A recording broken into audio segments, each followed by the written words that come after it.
We've also got Kevin Schofield with us. If you ever want to meet a proud Englishman, then Kev can introduce you to one, I'm sure. A proud Scot, if ever there was one, who legged it over this way a few years back, but regularly returns. Like a hero. I'm going back this weekend, actually, and the weekend after. So there you go. What was it? There was a Scottish film, Something Hero, wasn't there? What is it? Local Hero. Local Hero. That was a great film. Was it? Bill Forsyth. Bill Forsyth directed it. Burt Lancaster's in it. Burt Lancaster. Very young Peter Capaldi. Wow, you'd have been very young then. Very young. Yeah. Ricky Fulton. Don't you remember him? Ricky Fulton, yeah. That was a... This was based on your life? A real cult classic. That's what I'm going to call my memoirs. Indeed. Well, yeah, when you go back, I mean, the flags do come out, don't they, Kevin? You know, there's people with bugles and all sorts. You can't... Well, they boo anyway. They certainly boo. That's right. It's the homecoming. Yeah.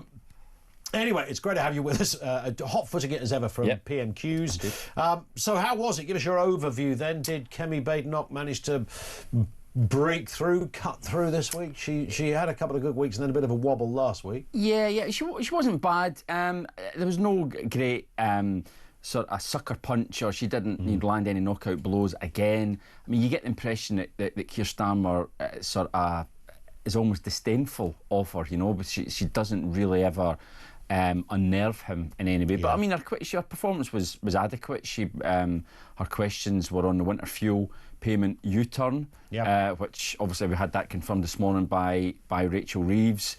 So that's a bit of a tricky one for Keir Starmer. Undoubtedly, the government still can't tell us how they're going to pay for it. Still can't tell us how many pensioners are going to get it this year, but they have confirmed that more will get it this winter, but they won't give us any details as to who or how many. So she's pressing him on that a bit on the two-child benefit cap. Again, he won't confirm whether that's going to be lifted or not. So yeah, it wasn't bad. I'd give her maybe a 7 out of 10. I think. I mean, the winter fuel thing.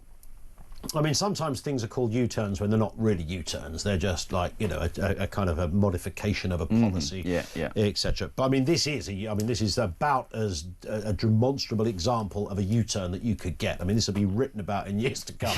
On the book of U-turns, this will be #1 on the list. Yeah, I mean, it's been less than a year they've been in power, and this has been the totemic policy that everyone knows, and it wasn't even in their manifesto. They announced it, I think, 2 weeks after they got into power. Completely out the blue, we're going to means test winter fuel payments. Anyone on less than around 11,500 of an income, which is obviously... And that was the problem, wasn't it? That was the problem. Where it was set. Yeah, I think the principle, people agree that millionaire pensioners 100%. Shouldn't be getting a £200 a year or £300 a year payment. But it was the problem was that they took it off 10 million. The vast majority of whom are nowhere near millionaires, and a lot of poor pensioners had it taken off them. So it was coming up on the doorsteps again and again and again. They realised politically it was causing them massive problems, so they've had to U-turn. But the reason that they've given for it is that apparently suddenly we're doing better. The economy's doing better, so we've got more money. Well, so we can do nonsense. But it's nonsense. No one believes it. The economy isn't doing better. Well, it's not doing any better. And also this time next week we'll be talking about the spending review, and that will involve serious cuts to a lot of Whitehall departments. So you can't, on the one hand, say... Is that next Wednesday? Wednesday, so right after PMQs, we'll get some detail. We'll get the detail on what each department's getting, and basically how much of a squeeze there's going to be on public spending. So you can't, on the one hand, be saying we're having to do this, while also saying, oh, but don't worry, we've got money to do this. They realise that they've backed themselves into a corner, they're getting hammered on it, and they just had to U-turn, because it was just going to be thrown in their face again and again between now and the next election. Another question that came up at PMQs was from Reform UK's newest MP. What happened here? Yeah, I mean, it was a bit of a shock, this one. It had been a rather sleepy PMQs, really, until Sarah Potchin got up and asked the Prime Minister whether he thought Britain should follow the example of countries like France, Belgium, I think he said Denmark as well, and ban the burqa. And it was almost like there was like an audible gasp in the chambers, like... Not because it was controversial, but because it came out of nowhere. Well, yeah, I mean, it's not even been... discussed for a very long time. It's not been part of political discussion. So, as I say, it came out of left field, and the Prime Minister basically said, well, I'm not going to go down that avenue. He just basically ignored it and then had to go at Nigel Farage as an aside. But what was even more interesting was that afterwards, Reform admitted that it's not their policy either to ban the burqa. What they say is there should be a national debate, and this was about kicking off the debate. But yeah, it was a bit of an odd one, really. Do you know, it's one of the most fascinating, to me, is one of the most fascinating debates about banning. And I'll tell you why, Kevin, because it actually, curiously, it does unite left and right on not banning it. On the basis of, I think Boris Johnson, despite some of the things he'd written, but I think he said, you know, the idea that a government tells you what to wear is pretty grim. Yeah. It's pretty ropey sort of. But then people point to France and places like that and say, well, hang on, they did it.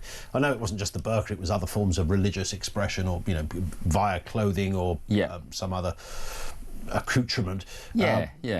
But it is an interesting debate. No, it is an absolute. You're right. Whereas those on the left would probably say, well, it's racist to tell Muslim women what they can wear. Whereas those on the right would say, well, it's just wrong for the government, as you say, to tell citizens what they can and can't wear. And I think that's where maybe our political culture is maybe a little bit different from France, for instance. I just don't see it as an argument that would get much traction in this country, even from those, you know, on the right of the political spectrum, who might, you would imagine, be a little bit tougher on immigration, for instance, still get a little bit queasy at the idea of the government saying what you can't wear. Else would you have to ban?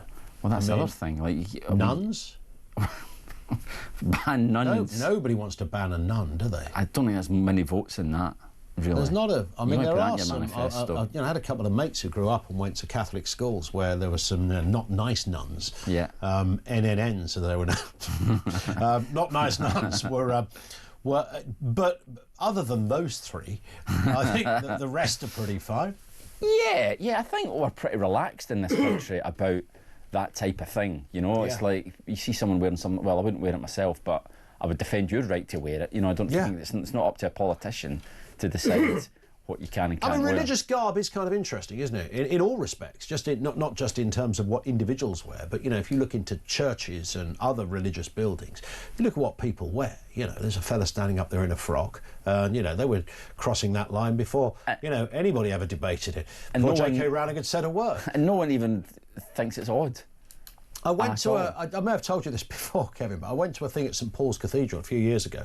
I got invited on this. There's going to be two special VIP speakers, but no one was allowed to know who they were. And this fella stood up, some kind of vicary character, and he said, right, now introduce our speakers. Will you please welcome the Prime Minister of the United Kingdom and the Prime Minister of Australia? And it's like, wow, I thought I was going to see Douglas Murray or something. You know, that's quite impressive. But up they came and all this. But that wasn't the point that really jumped out at me. It was also, there was representatives from about every faith you can imagine sitting in a certain section, sort of Greek Orthodox and Jewish and Muslim, Hindu, literally everyone in a scene in St Paul's Cathedral that, if you captured it, it would have looked like it was 1562.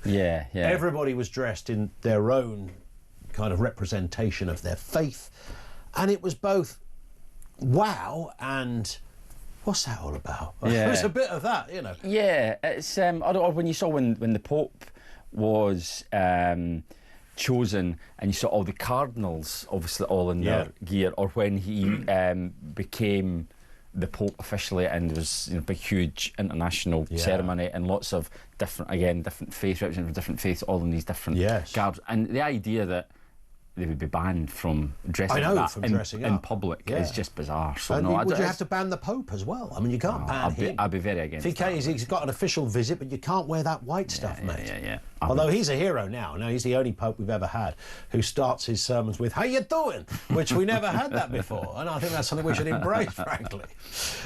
Long overdue.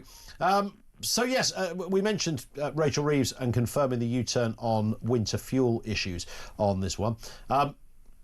And I just think, just to embroider that a little bit, do we know where the Conservatives are on this? Because the thing that does get forgotten, they had talked about this back in 2017, I think, hadn't they? Or even earlier than that. Yeah, I mean, there have been, it's been a live debate, there's no doubt about it. I mean, people say, Alan Sugar was always given as the great example, or Richard Branson, why should they be getting? So it was always a debate, although no government had really bitten the bullet. And when you see the mess that Labour have got themselves into, you can absolutely see why. The Conservatives' position is it should just be completely brought back, which is the Reform position as well. Yeah. It's much easier. And, for the sake of simplicity, it probably would be easier, because there's a suggestion as well as we don't know whether the government's computer systems are capable of means testing it in such a way that it only goes to non-millionaires, or those who are deemed to be less than who are poor enough to be receiving it. So it's much easier, actually, even though to give it to everyone. Yeah, although, but they can't do that. And not only that, the Pensions Minister Torsten Bell was in front of a committee this morning in which he very passionately said millionaires should not be getting winter fuel payments. That was very clear. So they're going to have to bring in some sort of threshold somewhere. But as I say, there's some concern, at least, that the government's computer systems, which aren't the best at the best of times, won't be able to cope with it. I would have thought, though, that now, 21st century AI, that, means testing could happen kind of like in half a second. You'd think. Yeah, you'd like to think so. But then we also know that government systems are not as efficient as people like to think they are. Well, and they're not great at protecting people's data. We've had obviously data breaches as well. So it's something that it can't be rushed into just to get Labour off the hook. It has to be done properly. Indeed. And not in too much of a rush. Here's a couple of stories. New in the last hour or so, France finally agreeing to intercept migrant boats. They said they will, give it a go. It's good nice of them. It's nice of them, yeah. We'll give it a go. Well, you have got £500 million. I was going to say, yeah. It's not like we're asking for nothing, and it's kind of both of our issues here.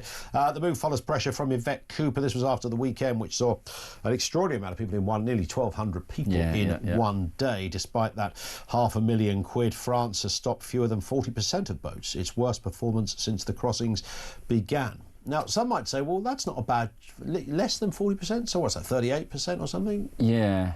They always say, we're stopping a third of the boats. You just don't hear about that. No, of course. You hear about the ones that arrive. Yeah. Well, you think, well, how many would be coming? But they've got this policy, haven't they, that if the boat is already in the water and the people are already in the water, and I honestly think that involves people who are just literally paddled into the water. Shallow water, that's all it is. Alfred is in the water. As soon as they're in the water, they can't go near it. But there was a great picture, wasn't there, from the weekend, that somebody had taken of the French border officers literally standing on the beach watching as these dinghies set off in, I've got images there, of them basically in the water. Yes.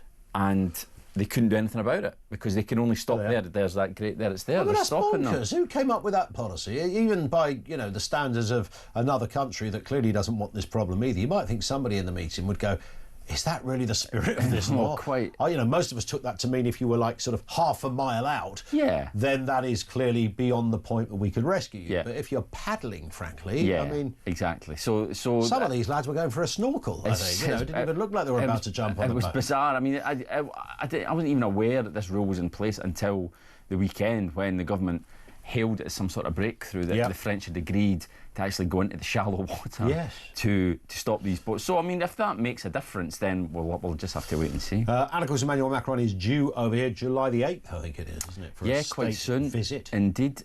A lot to talk about there between the two of them. Do you see, when they always say, we discussed this, I never get... Like, the same way I never understand why a G20 summit is done in about a day.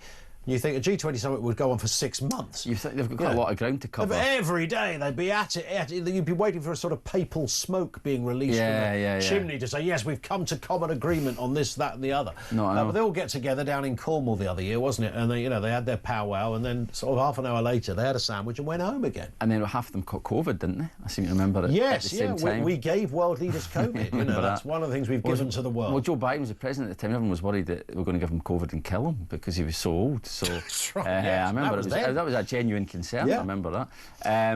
But yeah, no. I mean, they've got a lot of ground to cover, obviously, in this state visit, away from all the Buckingham Palace banquet and what have you.